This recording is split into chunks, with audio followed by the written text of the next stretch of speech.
வணக்கம். ஜெயம் daily news நண்பர்களே. இப்போ நம்ம பார்க்க போகிறது ஒரு கோயில் ஸ்தலம் தான் பார்க்க போகிறோம். இதில் வந்து பார்த்தீங்கன்னா நவகிரக தோஷங்கள் இருக்குது பார்த்தீங்களா, அதை பூரா வந்து நிவர்த்தி பண்ணக்கூடிய ஒரு கோயில். இந்த ஒரு கோயிலுக்கு வந்தால் போதும், அது நிவர்த்தியாகும் சொல்கிறாங்க. அந்த கோயிலை நம்ம வந்துட்டு இப்போ பார்க்க போகிறோம். அது என்ன கோயிலுங்கிறத வாங்க போய் பார்ப்போம்.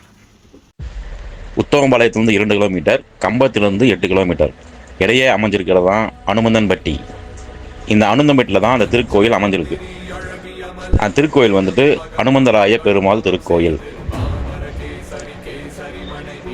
இந்த திருக்கோயில் பார்த்தீங்கன்னா சுயம்புவாக உருவாகிருக்கு. இந்த திருக்கோயில் அமைஞ்சிருக்க இடத்த பார்த்தீங்களா, சுற்றி வயல், வாய்க்கா, தென்னந்தோப்பு எல்லாமே சேர்ந்து தான் அதுக்கிடையில் வந்துட்டு இது வந்து அமைஞ்சிருக்கு.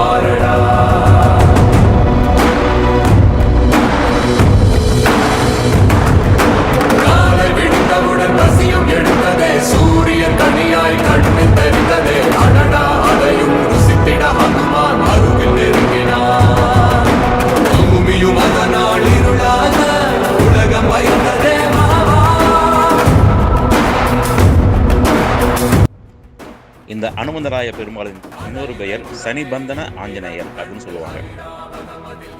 இதில் என்ன ஒரு விசேஷம் அப்படின்னா, சனி பகவானை வந்து அவர் கால் பாதத்தில் வந்து அமுக்கண மாணிக்கு சிலை இருக்கும்.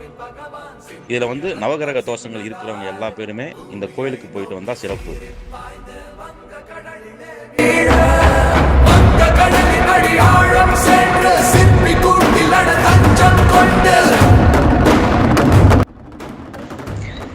சனிபந்தன ஆஞ்சநேயரை வழிபட்டு இறங்கியவுடன் கருடாழ்வார், ஆதி அந்த பெருமாள், கிருஷ்ணர்,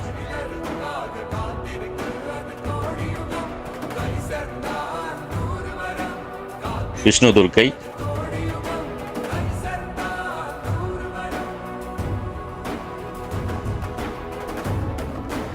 மற்றும் ஆஞ்சநேயரோட அம்மா அஞ்சனா தேவி,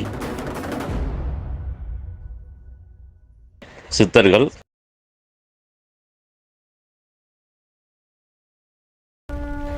மேலும் ராமர்,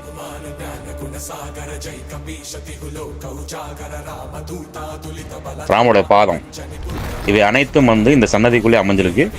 இதை வழிபடுறது மூலமா நம்ம இல்லங்களில் வந்து ஐஸ்வர்யங்கள் பெருகும், நம்மளுடைய எடுத்த காரியங்கள் எல்லாம் ஜெயமாகும் என்பது அன்றிருந்து இன்று வரை ஒரு நம்பிக்கையாக கூறப்படுகிறது.